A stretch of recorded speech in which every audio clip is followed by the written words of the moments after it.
अपने खेमे उठाओ, चलने के लिए तैयार हो जाओ, क्योंकि अब हम रबाब की तरफ बढ़ेंगे और हम उन पर हमला करेंगे।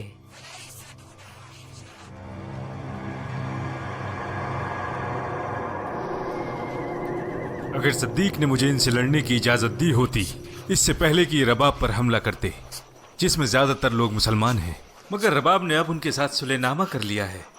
हाँ, मजबूरी के डर से शायद उन लोगों ने सुलह कर ली है। उन्हें भी अपने घर और परिवार को बचाना है कि अल्लाह उनके लिए कोई दूसरा रास्ता ना निकाल दे।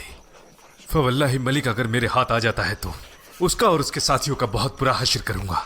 अल रबाब के मुसलमानों को जो उन्होंने कत्ल किया है उसकी सजा उन्हें जरूर मिलेगी। मैं उन पर जंग करने वालों की नहीं बल्कि कातिल की दफा लगाऊंगा। अमन हो या जंग, कातिल की सजा मौत है। जब तक खलीफा का हुक्म नहीं आता हमें उनकी तरफ नहीं बढ़ना चाहिए। अबू बकर सिद्दीक का अंदाजा सही निकला। ये लोग तो आपस में ही लड़कर मर जाएंगे। अब देखना यह है कि सजा और मालिक मिलकर मुसैलिमा की फौज का मुकाबला कैसे करेंगे। वो उनके इलाके की तरफ निकल चले हैं।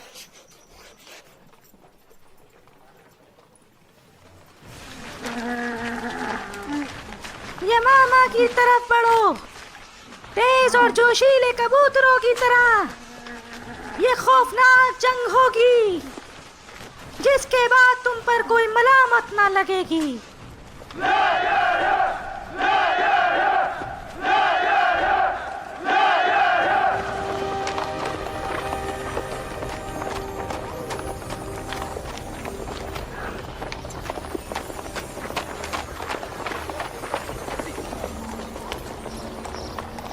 ना ना, बिल्कुल ना। हम उनके साथ जंग ना करेंगे। मुझे तो उनसे सुलह करने की वही आई है ताकि वो हमको छोड़कर वापस चली जाए। मुझे हुक्म मिला है कि जंग ना करने की एवज में वो जो चाहे वो ले जा सकती है। तो हो सकता है कि वो अपने जजीरे पर वापस चली जाए।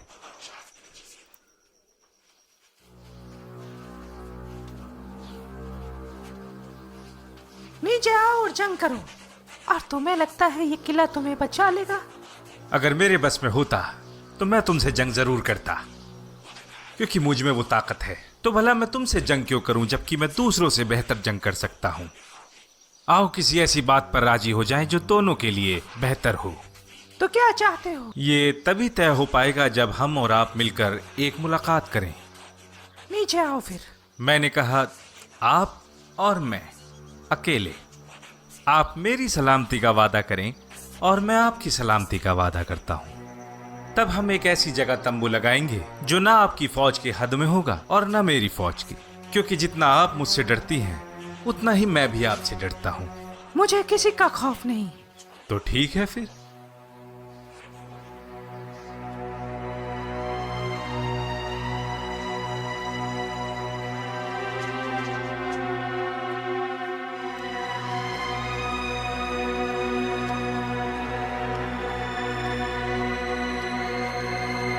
इस बात का डर तो नहीं कि वो दोनों एक साथ हैं? अपने ख्यालों से बाज आओ। मुझे डर है कि तो किस बात का डर है? इस जद्दोजहद में वो मेरे साथ बराबर की शरीक, मगर अब वो मुसलमा के साथ अकेले ही सारे मामला तय कर रही है और मुझे दरकिनार कर दिया। आपको नहीं मालूम वो किस बात पर राजी होंगी और उससे आपको कोई फायदा होने वाला है या नहीं? उसके साथ आपकी शिरकत जिम्मेदारी तक है, फायदे में नहीं। जल्दी पता चलेगा मैं सही थी।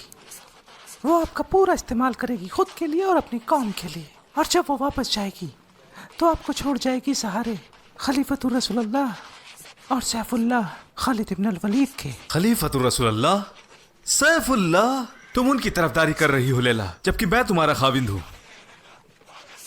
अब आप मेरे शौहर नहीं रहे, मैं बस आपके लिए गुलाम हूं।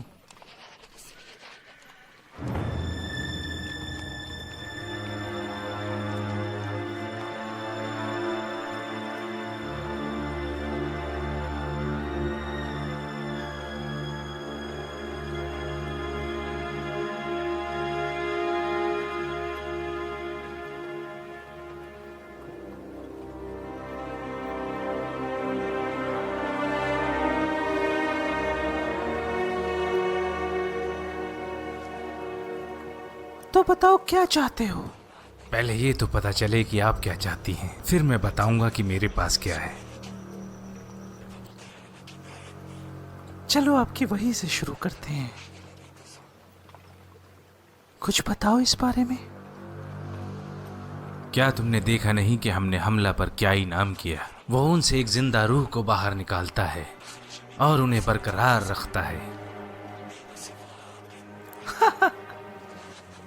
सजा पर इसका असर नहीं होगा। सजा सिर्फ लेना जानती है, देना नहीं।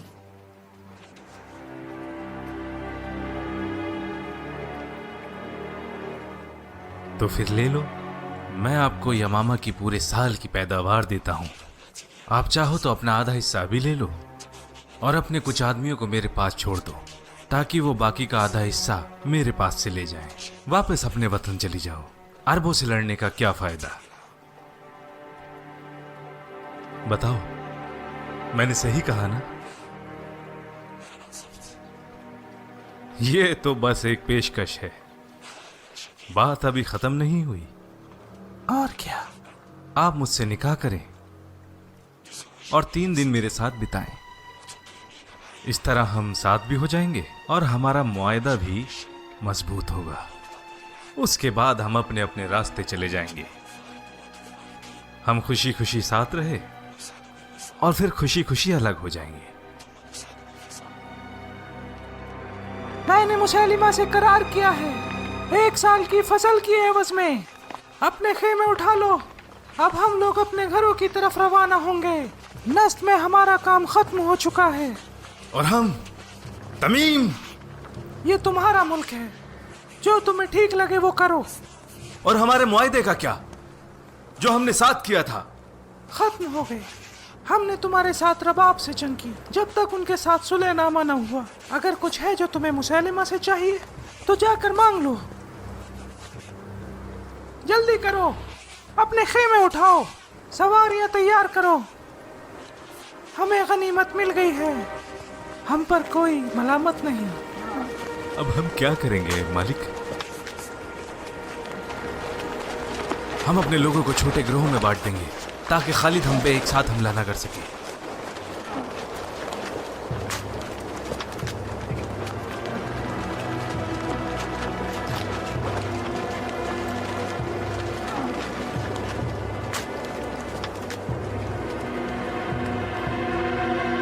ये खलीफा की हिदायत के खिलाफ है। उन्होंने हमें बुज़ाखा में रुकने का ही हुक्म दिया था। उन्होंने मुझे इस लश्कर की जिम्मेदारी दी है और यह भी कि दूसरे लश्करों के सिपा सलार भी मुझसे मदद मांगेंगे। ये मेरे लिए एक अच्छा मौका है और मैं इसे आसानी से जाने नहीं दूंगा। खलीफा का जवाब आने में भी काफी देर हो सकती है। ये मौका चलकर खुद हमारे पास आया है। वल्लाही मैं किसी से जबरदस्ती नहीं करूंगा। या आप लोगों की मर्जी है, या तो मेरे साथ चलें या यहीं रह जाएं।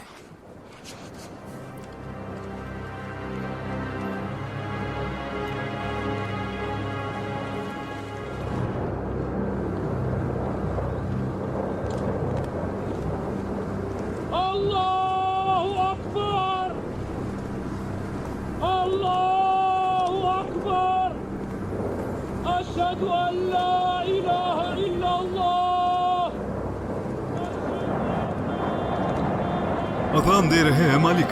इन लोगों ने हमें चारों तरफ से घेर लिया है। मुझे इनकी अजान से कुछ लेना देना नहीं।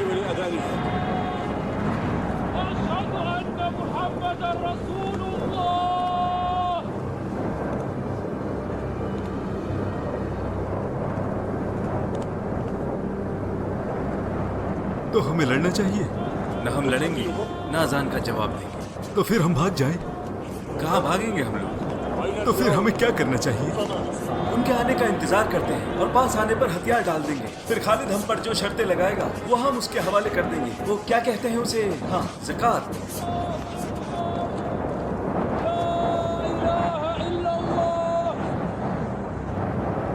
अजान दिए हुए काफी वक्त हो चला है। मुझे उनकी अजान की आवाज नहीं आई। जरा गौर से सुनो, मुझे ये अजान की आवाज लगती है। मुझे नहीं लगता ये अजान की आवाज है। इस तेज हवा में शायद अजान की आवाज साफ न सुनाई दे। तो फिर हमें क्या करना चाहिए? मुझे लगता है हमें आगे बढ़ना चाहिए। अगर वो जंग करना ही चाहते हैं तो ठीक है, वरना हम उन्हें कैदी बना लेंगे।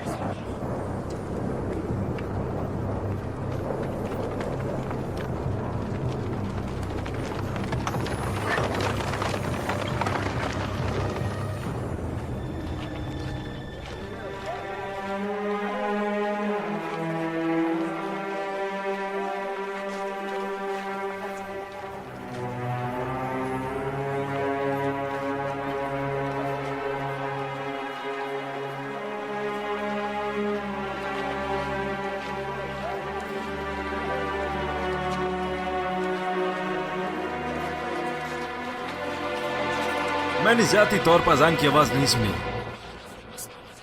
हालांकि मैंने कुछ आवाज सुनी, लेकिन मैं ये नहीं बता सकता कि वो अजान थी या नहीं।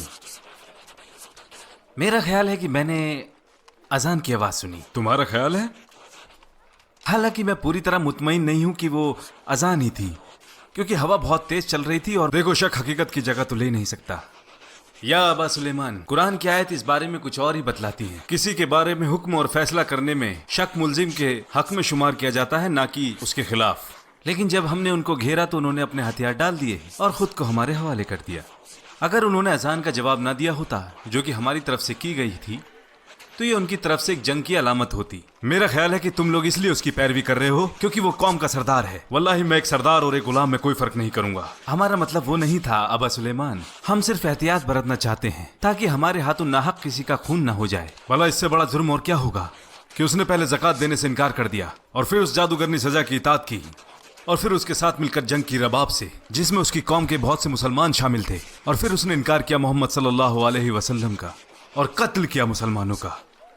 तो फिर इस फैसले पर हमें खलीफतुर रसूलुल्लाह के हुक्म का इंतजार करना चाहिए। जब भी मैं कोई खुद का फैसला लेने की सोचता हूँ, तुम मुझे भेज देते हो खलीफतुल रसूलुल्लाह पर, जबकि वो हमसे कई दिनों के फासले पर मौजूद हैं। उन्होंने जो भी जिम्मेदारियां मुझे सौंपी हैं, उसका अमीर मुझे खुद बनाया है। मैं फैसला करता हूँ हालात और वाकयात को सामने रखकर, वरना दुश्मन कभी भी चोरी छुपे हम पर हमला कर सकता है। आपने हक की बात कही अबू सुलेमान। जब आपने तमीम के मुर्तद लोगों की तलाश में लश्कर भेजा, हालांकि आपने उनको पकड़ भी लिया, तब आपके पास खलीफा का पैगाम पहुंचा, जिसमें भी यही बात कही गई थी, जो कि आपने अपनी सोच और समझदारी से किया और हम सब ने मिलकर आपका साथ दिया। अब चूंकि ये भी आपकी गिरफ्त में आ चुका है, तो मेरा मानना है कि आप इसे उसी तरह खलीफा के पास फैसले के लिए भेज दें, जैसा कि आपने भेजा था गतफान के सरदार उवैना इब्न हिस्न को। आपने एक बात का जिक्र किया और दूसरी बात भूल गए। बुराखा के लोगों के बारे में खलीफा का क्या हुक्म था जब हमने उनको शिकस्त दी?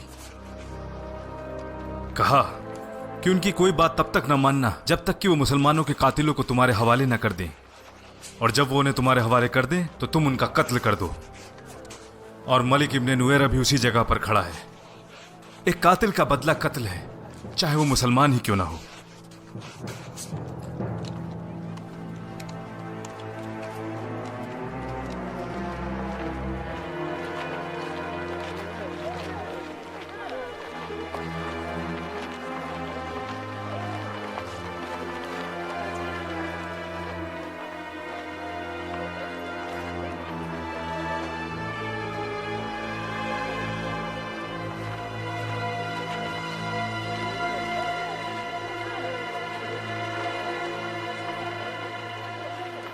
अब हिलना डुलना बंद करो और मेरी तरफ देखो। जो कुछ भी तुमने किया, उसके पीछे तुम्हारा मकसद क्या था? जवाब दो। अगर तुम खालिद इब्ने वलीद हो तो मैं मलिक इब्ने नुवैरा हूं। वल्लाही कैद होकर भी तुम नहीं सुधरे। शेर अगर पिंजरे में भी रहे तो वो शेर ही रहता है।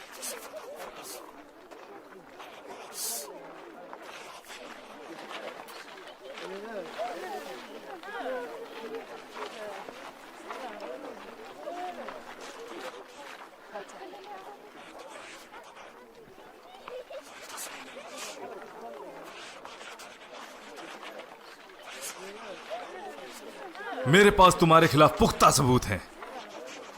तुमने ज़कात का इनकार करके सभी चीजों का इनकार किया और उस जादूगरनी की इताअत की जिसने नबूवत का दावा किया, और उसके साथ मिलकर रबाब के मुस्लिमों को मार डाला। तुमने एक साथ इतने सारे मुसलमानों का खून बहाया।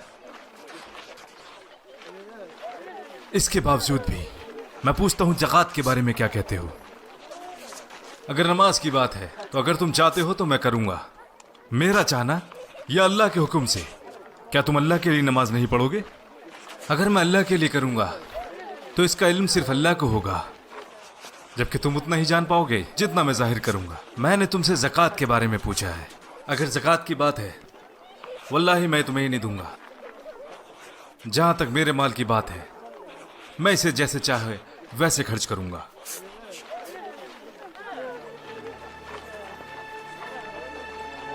क्या तुम्हें नहीं मालूम नमाज और ज़कात की फजीलत एक जैसी है? तुम्हारे साथी इसका दावा करते थे। हमारे साथी यानी रसूलुल्लाह सल्लल्लाहु अलैहि वसल्लम, क्या वो तुम्हारे साथी नहीं है?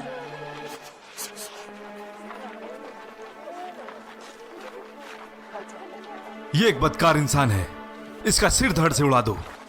खालिद, ऐसा ना करो। इतना सब कुछ सुनने के बाद भी तुम इसकी वकालत कर रहे हो? हट जाओ अबू कतादा।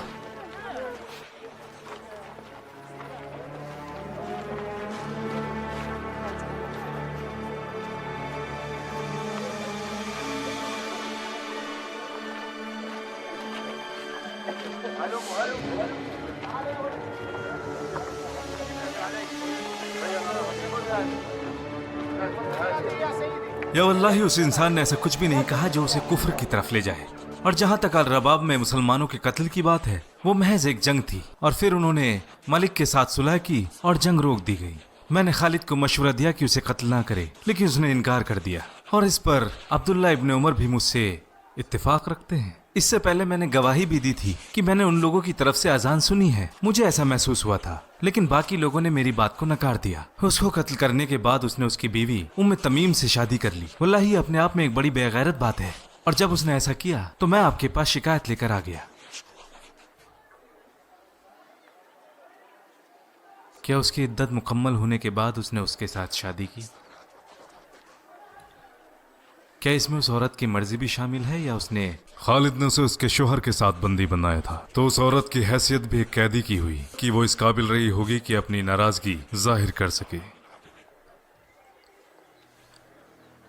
तुम बताओ अबू कतादा, किसकी इजाजत से तुम अपने सिपह सालार को छोड़कर मेरे पास आए हो? इसने अपने जरा रुक जाओ उमर। तुम्हें खालिद या मेरी इजाजत के बगैर उस लश्कर को छोड़कर यहाँ नहीं आना चाहिए था। अभी के अभी यहाँ से फौरन रवाना हो जाओ और वही करो जो तुमसे कहा गया है, और जिहाद में उसका साथ बिल्कुल मत छोड़ना। मैं ऐसा ही करूंगा खलीफतुर रसूलुल्लाह।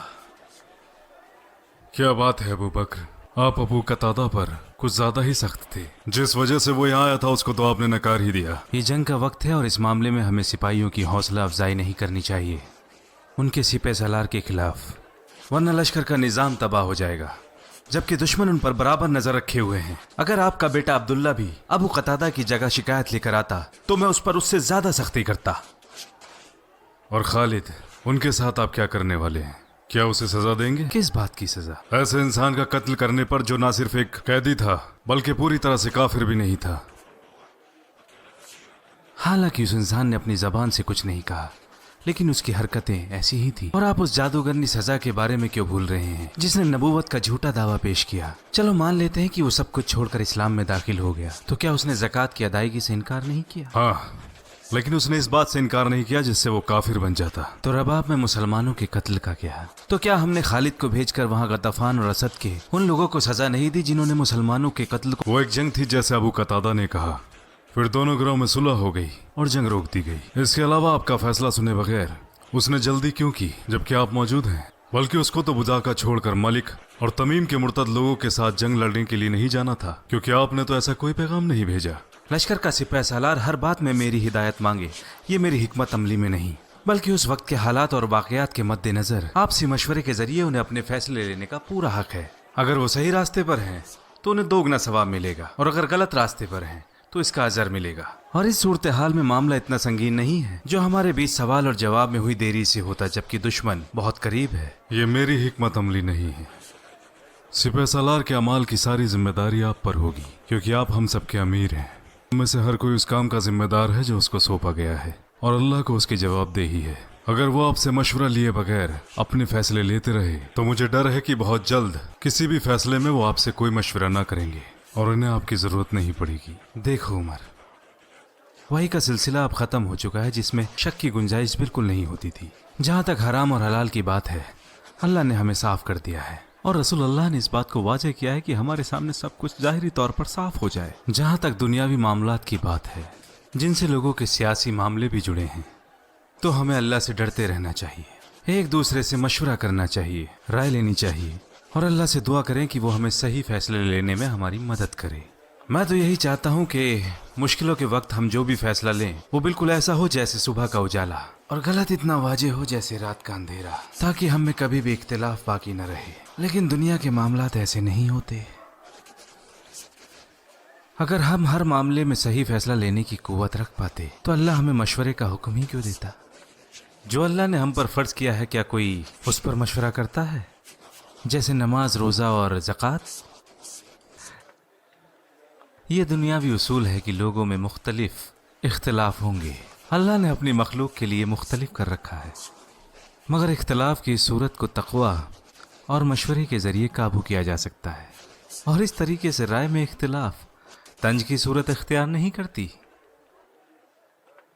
देखो, मैंने अपनी राय तुम्हारे सामने रख दी है।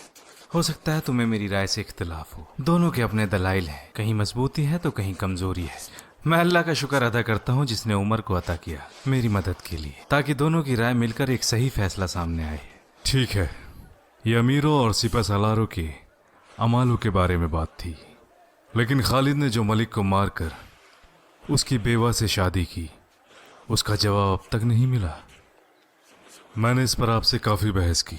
आप काफ़ी बहस कर चुके हैं। मैं ज़्यादा से ज़्यादा यही कहूँगा, उसने जो कुछ भी किया उसके पीछे उसके दलाइल हैं। और मैं कम से कम ये देखता हूँ कि आप उसे फौरन बदल दें, क्योंकि वो रियात नहीं करता और बेसब्र है। बदल दूँ?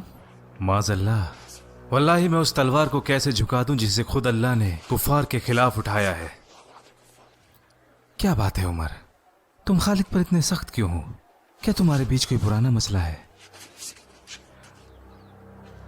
या जो उसने उहुद में हमारे साथ किया उसे अब तक नहीं भूले?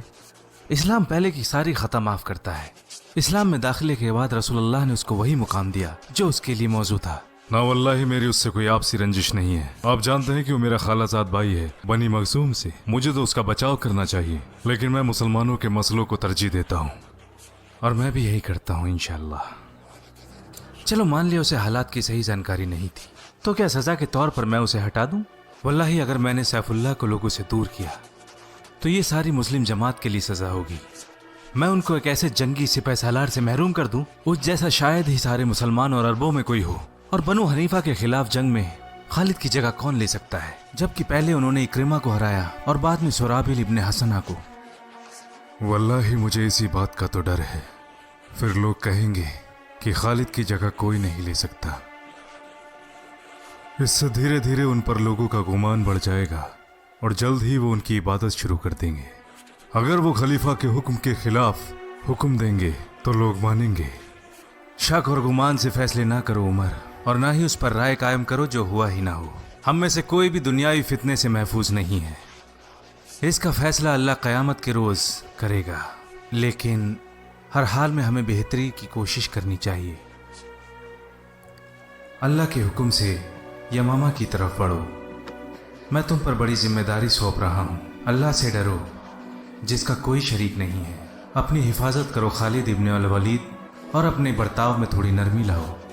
मैंने किसी के खिलाफ जाकर तुम्हारे हक में कदम उठाया है जिसके साथ मेरा इख्तिलाफ पहले कभी नहीं हुआ।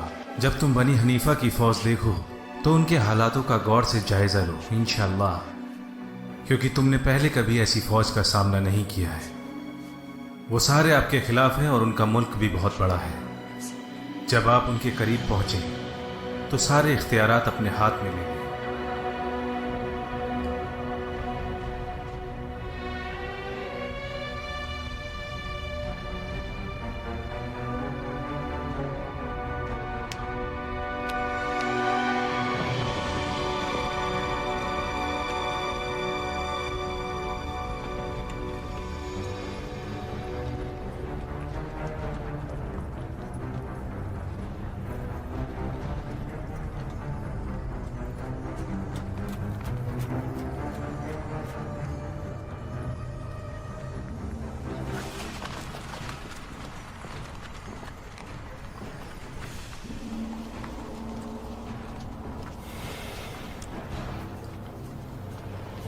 या बनी हनीफा, या बनी हनीफा, आज तुम्हारी गैरत का दिन है।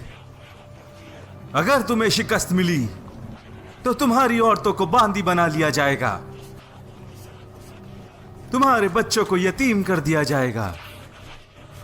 अपनी गैरत के लिए लड़ो और अपनी औरतों की हिफाजत करो।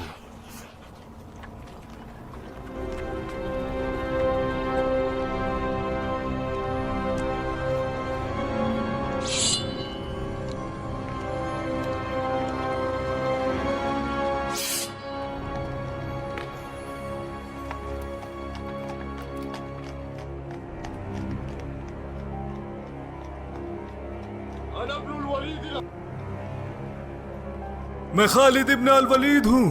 कोई है जो मुकाबला करेगा? जो कोई भी खुद को इस लायक समझे आगे आए।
है कोई और जो मुकाबला करेगा?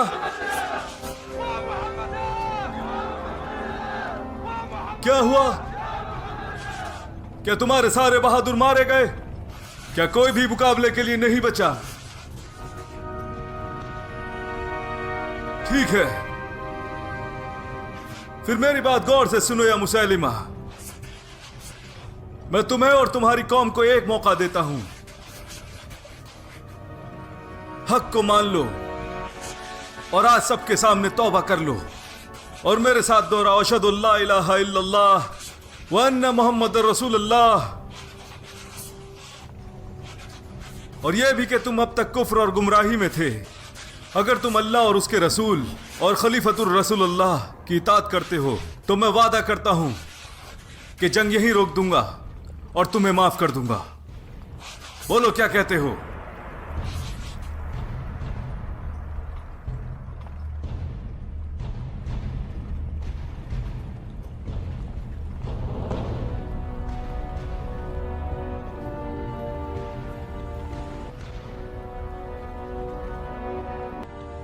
अपने लोगों का खून बहाने से रोक लो या मुसैलिमा, और मैं वही करूंगा जिसका मैंने वादा किया है।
अल्लाह रहम करे ज़ैद इब्न अल खत्ताब पर। ये नबीन, सादिकीन और शहीदों के साथ होंगे इंशाअल्लाह। हमारे भाइयों का दफन अच्छे से करना।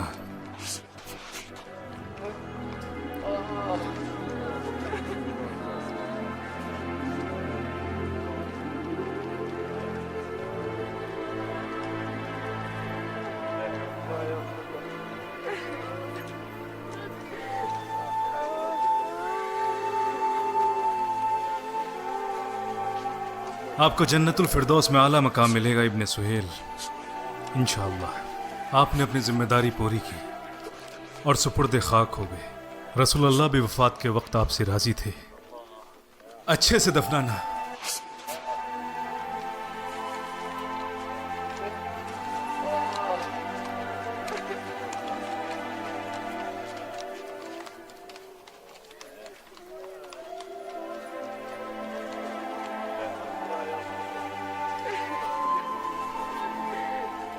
सुभान अल्लाह, एक साथ जिए और एक ही साथ शहीद हो गए।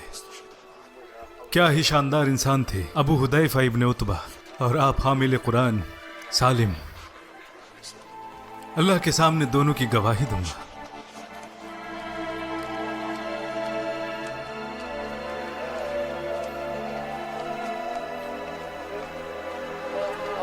इन दोनों भाइयों को एक ही कब्र में दफन करना। ये दोनों जीते जी एक दूसरे से अलग न हुए और अल्लाह की इताअत में एक दूसरे की हिमायत की। अब आप ही हमें बताएं हम क्या करें अबू सुलेमान। हम घेराबंदी करके रहेंगे जब तक वो भूख से बाहर नहीं आ जाते। वो लोग तो अंदर जा चुके हैं और हमारे पास उन तक पहुंचने का कोई रास्ता नहीं। और फिर क्या होगा कि अगर कोई लश्कर उनकी मदद के लिए यहाँ पहुंच गया, हम तो उनके और उनके लश्कर के बीच में फंसकर ही रह जाएंगे। और इतनी दूर हमारे खाने पीने का बंदोबस्त कैसे होगा? अंदर जाने के तो सारे रास्ते बंद हो चुके हैं और ये दीवारें भी इतनी ऊंची हैं कि इनको पार कर पाना भी आसान नहीं। आप मुझे उठाकर किसी तरह इस दीवार के पार पहुंचा दें ताकि मैं दूसरी तरफ जा सकूं और अंदर जाकर आप लोगों के लिए दरवाजे खोल सकूं। और जब एक बार आप अंदर दाखिल हो गए तो हम बाकी दरवाजे भी खोल देंगे। तुम अपने आप को मरवाना चाहते हो? मुझे कुछ नहीं होगा इंशाअल्लाह। जानते भी हो क्या कह रहे हो? उस दरवाजे तक पहुंचने से पहले ही वो लोग तुम्हारे टुकड़े टुकड़े कर डालेंगे। उन्हें तो तसव्वुर भी नहीं होगा कि हम में से कोई ऐसा भी कुछ कर सकता है। वो तो अंदर आराम फरमा रहे होंगे। उनका ख्याल होगा कि वो अंदर महफूज है। तो वल्लाही जैसा मैंने आपसे कहा आप बिल्कुल वैसा ही करें।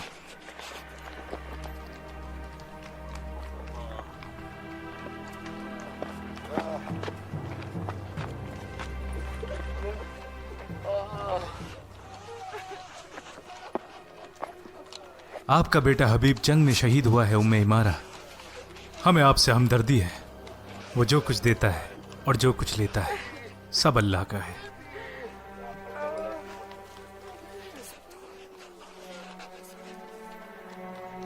उठो और हमारे साथ चलो उम्मे इमारा। आज आपने बहुत बहादुरी दिखाई है और आप बहुत जख्मी भी हैं। आइए मैं आपको आपके खेमे तक ले चलता हूँ और किसी को तैनात करता हूँ ताकि वो आपके जख्मों का ख्याल रख सके।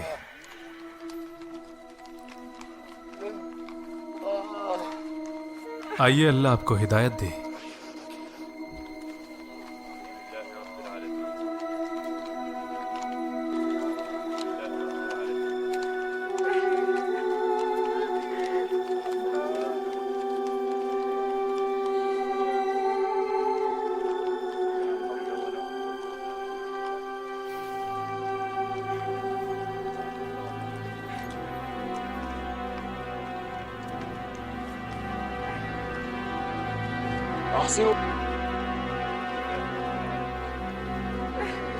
इन्हें अच्छे से दफनाना। हबीब को अच्छे से दफनाना।